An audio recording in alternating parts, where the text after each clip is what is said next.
الصداع مشكلة عامة بتواجه كل الناس، وكل الناس نفسهم يتخلصوا منه نهائيا بدون ما يلجأوا للمسكنات ولا الأدوية. بيبقوا عايزين يتخلصوا منه بشكل طبيعي، لأن للأسف المسكنات دي بتتعب ناس كتير جدا، وناس كتير جدا ما بتقدرش تاخدها ولا تقدر تتعايش معاها. فالنهارده إن شاء الله هتكلم عن الصداع بشكل سريع، إيه أسبابه، إيه طرق التخلص منه، إيه أفضل المشروبات اللي تساعدك تتخلص منه بشكل سريع، واللي بالفعل جابت نتيجة مع ناس كتير جدا إن شاء الله. وبمناسبة عيد ميلادي ففي آخر الفيديو في مفاجأة هتعجبكم كلكم ان شاء الله.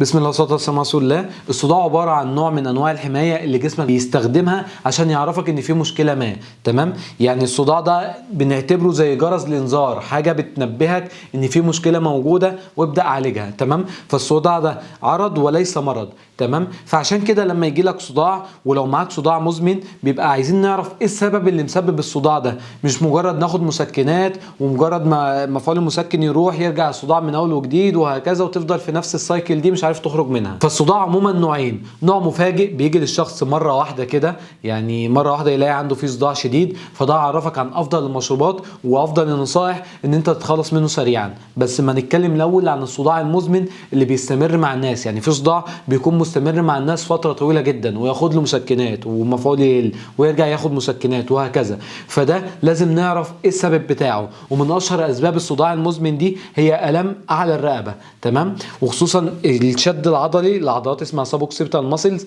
ان دي العضلات بتشد، فالدم اللي بيبقى واصل للمخ بيكون اقل، فبيسبب صداع شديد، تمام؟ فلو عايزيننا نعمل فيديو عن التمارين، تمام، عن افضل التمارين لعلاج الام اعلى الرقبه دي، بحيث ان انت تتخلص من الصداع ده، وبحيث لو انت عندك عدم انتظام، يعني في ناس بيبقى عندهم عدم اتزان كمان كده او دوخه، فاكتب لي في الكومنت كده التمارين. والفيديو الجاي ان شاء الله لو في ناس كتير مهتمه بفكره الصداع، نعمل فيديو جاي عن تمارين الصداع كمان ان شاء الله. ومن اهم اسباب الصداع المزمن كمان هو الضغط، تمام؟ فانت لازم تقيس الضغط بانتظام. يعني لو عندك صداع مزمن اعرف الضغط بتاعك ضغط منخفض ولا ضغط عالي، تمام؟ ونبدا نظبط الضغط بتاعنا، والدنيا هتفرق معاك جدا ان شاء الله لو الضغط هو السبب. ممكن يكون الصداع بسبب الجيوب الانفيه، لان الصداع منتشر جدا مع الناس اللي عندهم جيوب انفيه، فلو عندك جيوب انفيه فطبعا لازم تعالجها الاول. وطبعا ممكن يكون بسبب الم في العين، يعني في مشكله في العين بتسبب صداع، طبعا بتسبب صداع، تمام؟ فانت لو عندك زغلله، يعني لو عندك زغلله في العين،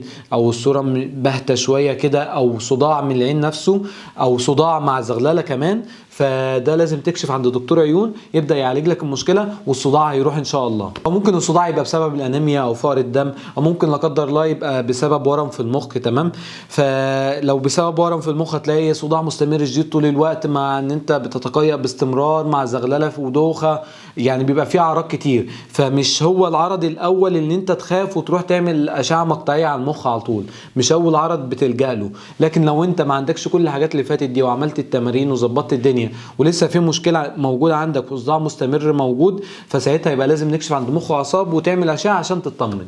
لكن مش اول حاجه تلجأ لها. ما تخافش، يعني الصداع ده مش العرض الاساسي لوجود الورم في المخ. طيب كده اتكلمنا عن الصداع المزمن وايه اسبابه وازاي تتعامل معاها. طيب انت بقى لو عندك صداع مفاجئ، او لو انت عندك صداع، ازاي تتعامل معاه، وازاي تاخد ايه افضل المشروبات اللي تساعدك ان الصداع يروح وبصوره سريعه، بحيث ان انت تبدا، يعني لو شغال مثلا وعندك صداع شديد، ايه اللي تاخده يبدا يسكن معاك الدنيا ويقلل الصداع ده عشان ترجع تشتغل بصوره سريعه ان شاء الله. اول مشروب يقلل من الصداع بشكل مباشر بلا منازع هو القهوه، لان القهوه بتحتوي على كميه عاليه من الكافيين، تمام؟ الكافيين ده بينشط المخ وبيزود التركيز وبيفوق الدماغ كده. فهو احد الحاجات السريعه اللي الناس اللي بتبقى مصدعه بيشربوا كوبايه قهوه وممكن يحط عليها نص معلقه ليمونه مثلا، بتفوقهم بسرعه جدا. فلو انت مصدع جرب تشرب القهوه وهتدعي لي ان شاء الله. افضل تاني مشروب، وده مخصص للناس اللي بتعمل الرجيم القاسي والناس اللي بيبقى ضغطهم منخفض باستمرار. يعني انت لو بتعمل رجيم قاسي ما فيهوش ملح كتير، او ضغطك منخفض باستمرار،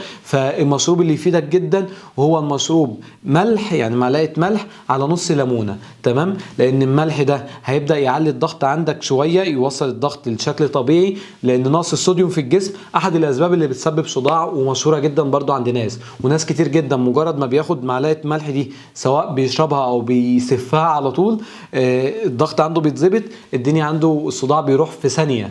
فلو انت من الناس اللي عندك ضغط منخفض او بتتبع رجيم قاسي وبيسبب معاك صداع، فجرب المشروب ملح على نص ليمونه وهتدعي لي برضو ان شاء الله. تالت مشروب، وده للناس اللي بتعاني من الجفاف، لان من اعراض الجفاف هي الصداع، تمام؟ فتالت مشروب مهم جدا هيفرق معاك لو انت عندك جفاف وخاصه في الصيف، هو الميه، تمام؟ الميه مهمه جدا لجميع العمليات الحيويه، دايما بنذكر في الميه ودايما بنقول عن اهميتها، وهي فعلا مهمه جدا مع الناس اللي عندهم جفاف اللي بيسبب لهم صداع، تمام؟ فلو انت عندك جفاف هو اللي بيسبب الصداع، فمحتاج تشرب 3 لتر يوميا تقسمهم على مدار اليوم، كوبايتين ميه قبل كل وجبه، قبل كل صلاه، زي ما تحب، بس الميه هتفرق معاك، طبعا هتفرق معاك وهتزود معدل الحرق بتاع الجسم، وهتزود يعني هتظبط جميع العمليات الحيويه اللي في الجسم، لان كل العمليات الحيويه فيها ميه، بتدخل فيها ميه، فالميه مهمه جدا لاي شخص، لينا كلنا الميه اساس لا غنى عنها. بصراحه الميه افضل بكتير جدا من ادويه كتير موجوده في السوق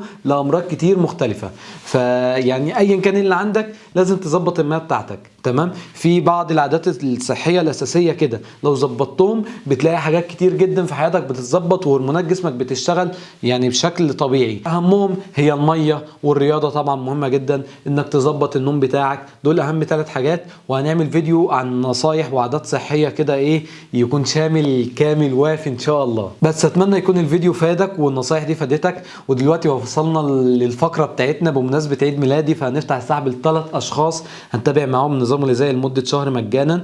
ال3 اشخاص دول واحد هنختاره من الفيديو ده، الفيديو الجاي، الفيديو اللي بعده ان شاء الله، تمام؟ فان شاء الله يبقى في 3 اشخاص ذو حظ سعيد هنساعدهم يوصلوا للوزن المثالي، وهنديهم كمان بنو بيريت هديه يساعدهم في زياده معدل الحرق. هنقابلهم ونقعد معاهم كمان ان شاء الله. فعشان تدخل في السحب ونبقى من الاشخاص السعيده دي اللي تفوز معانا ان شاء الله، كل اللي محتاج تعمله انك تعمل لايك للفيديو ده عشان يوصل لاكبر عدد من الناس، وطبعا تبقى مشترك في القناه عشان يوصل لك كل جديد، وتكتب تم في كومنت، تمام؟ يبقى هتكتب تم في كومنت، ده مهم جدا عشان يعني بندخل كل الناس اللي بيعملوا ال3 خطوات دول في برنامج ويختاروا لنا شخص يفوز معانا بالسحب، يبقى شخص عشوائي يعني. بس فبكده يكون فيديو النهارده خلص، اشوفكم الفيديو الجاي على خير، السلام عليكم.